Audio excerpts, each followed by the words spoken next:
folks, I'm Tom Vasel. Welcome to 40 Years of Great Games, where we take a look at each year and talk about the best tabletop games to come out over the course of that year. And it's just interesting to take a look back at history, and we are now in the early 2000s. Today we're in the year 2001, and we're just starting to see all sorts of things. We're starting to see what we call the Euro game invasion, where these games are coming to America.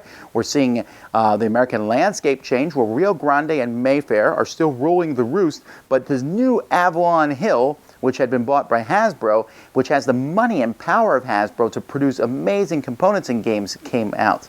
So let's take a look at my favorite 10 games from this period. Number 10 is from that Avalon Hill, and that's Axis and Allies Pacific.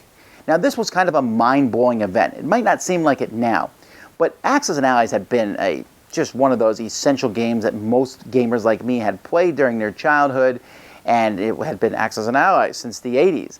And then they announced here that they were going to be changing it and playing just the Pacific theater, and there was rumors that there would be a European theater that would join it, or maybe the European came one first and then the Pacific. But either way, both were supposed to be played together if possible, but each one was separate, and the Pacific one was the one that really dragged me in. I was like, wow, here we are playing something different. On the first turn, the Japanese player could just attack all over the board and just wreak havoc everywhere. And then the American player slowly got stronger in the game, and the Japanese player just had to hang on. And it was really just an amazing improvement to the original Axis and Allies. For someone who loved Axis and Allies, it was like, wow, what this game is doing. Super exciting. Axis and Allies Pacific. Number 9 was a game that was available at KB toy stores all over the place. And as time went by, it got super cheap, and now you can find it at thrift stores. But it's still a great game, and that's eBay, the electronic talking game. Now, eBay has, at this point, had become a staple of many people's lives, the garage sale of the internet. And the idea of making a board game is fine. The idea of making an electronic talking game is fine. But for most gamers, you'd be like, yeah, that's not very good. But the fact is that this is an excellent auction game. The game, you have a certain number of bidding cards, and the game is timed, and we'll say red bid now on, and then you pick if you want to bid an item, and you put a certain card in a slot, and at certain points the game will randomly stop, and whoever has the highest card in the slot will win that. So you have to decide which slot you're going to be bidding on. You have to decide which of your cards you're going to bid with, because the highest bid card will be lost. It really is an excellent game, and because it's timed, lasts a very specific amount of time. Number 8 is Vabank. Now, this is a personal favorite of mine. This game never was popular, never did that big of a deal. I've tried to get it reprinted, still has not happened yet. But Vabank is a bidding game from Bruno Feduzzi and Leo Calavini. And in this game, you are basically putting money on different tables in a casino, then moving the tables, and then you are trying to earn money back by doubling some of the tables, by cheating at a table. Someone else goes there, you get the money instead. And so it's really just a bluffing the other player game, but it works really well with 6 players. I've always had a great time with it. Vabank. Number 7, the Catan franchise, always evolving. Okay, so first we had Settlers of Catan come out, and then we had Settlers of Catan, the card game. Then we had Starfarers of Catan, which was Catan in space. Well, now we had Starship Catan, which was a 2-player version of the Starfarers of Catan. It was in the kind of like the Cosmos 2-player style games, and so just really there was a lot of components in the box, and it used memory, which is something that a lot of people kind of disdain, but it used memory in a unique way which I hadn't seen before. The mechanism from this game where you search through a pile of cards and then you remember which piles are worth searching through again. A storyline aspect to it sometimes, just a trading back and forth. Just a lot of cool aspects to this. That's Starship Catan. Number 6 is another in the series of blue box games. Castle, I don't know which one of these two is my favorite, but Dragon's Gold. Now, Dragon's Gold is the only one of these blue box games from Descartes that I know of that has really been reprinted and done well, because this game is all about negotiation. In this game, players were beating dragons and killing them. That's like secondary to the game. Once the dragons defeat it, the people who defeated it would be splitting a treasure, but you had only a certain amount of time to split that treasure, and you had to do it right there and then. There are no future promises, no things that happened in the past. Right now, has to be split, and everyone has to agree. And when there's 5 gems in a thing, and there's 3 people talking about this, that can be tough. And if nobody agreed, then nobody gets it. Very interesting, really fun negotiation game. Number 5 is a game that I just reviewed with Jason, and that is Winner's Circle, or, well, Royal Turf is what it was called when it came out in 2001. This is a horse racing game. Now, this is not super unique theming-wise. There are a lot of horse racing games, and there are a lot of horse racing games that people would say are better, like Win, Place, or Show.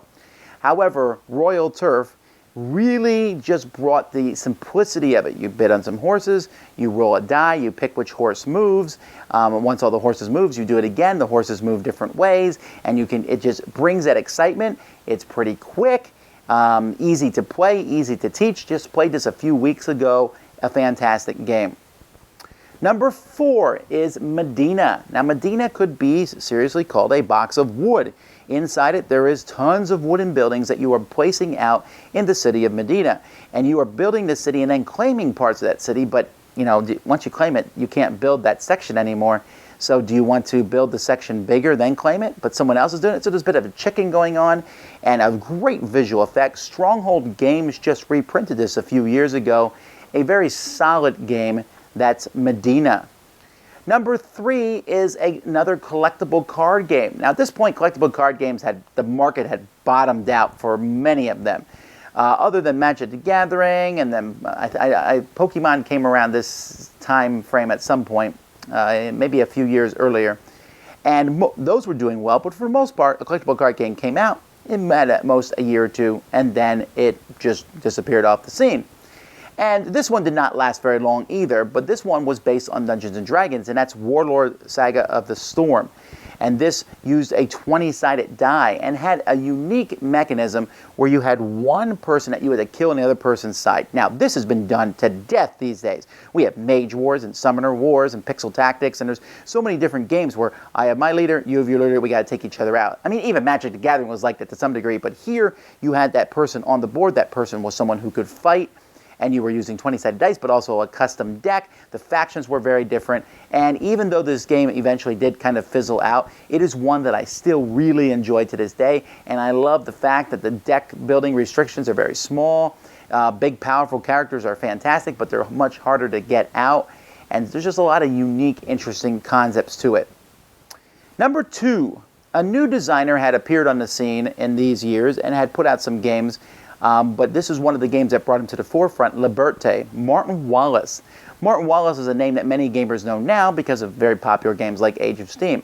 But Liberté is still one of his best designs, which was based on the French Revolution. And the French Revolution, which was a very tumultuous time in history, here this game captures that, brings it to life, where there's 3 different factions, and you're trying to control different parts of the city to give control to those factions, and you want to have points in each of those factions, and you also want to help out in the war effort that France has, and whoever has the most points in any game wins. But there's 2 alternate ways where the game could possibly end early, with a revolution or a counter-revolution, and it just comes together in a very unique way, and I think really brings out the historical flavor of the time frame too. That's Liberté.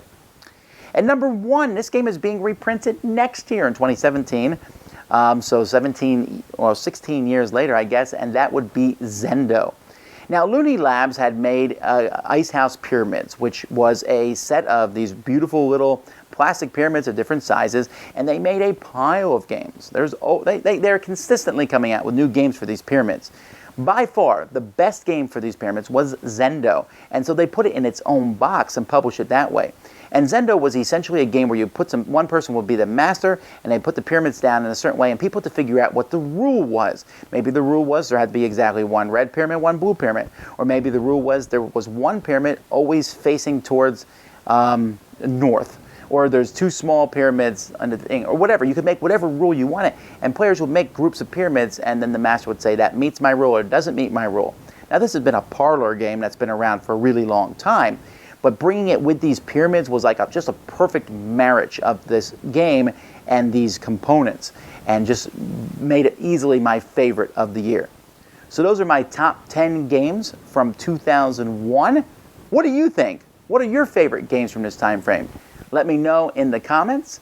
Thanks so much for watching this series, 40 Years of Great Games. Until next time, I'm your host, Tom Vasel, and you've been watching The Dice Tower.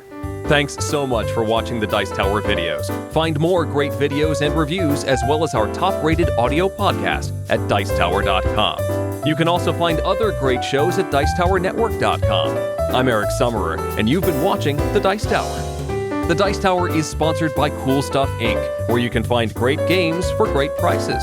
Cool stuff in stock. Check them out at CoolStuffInc.com.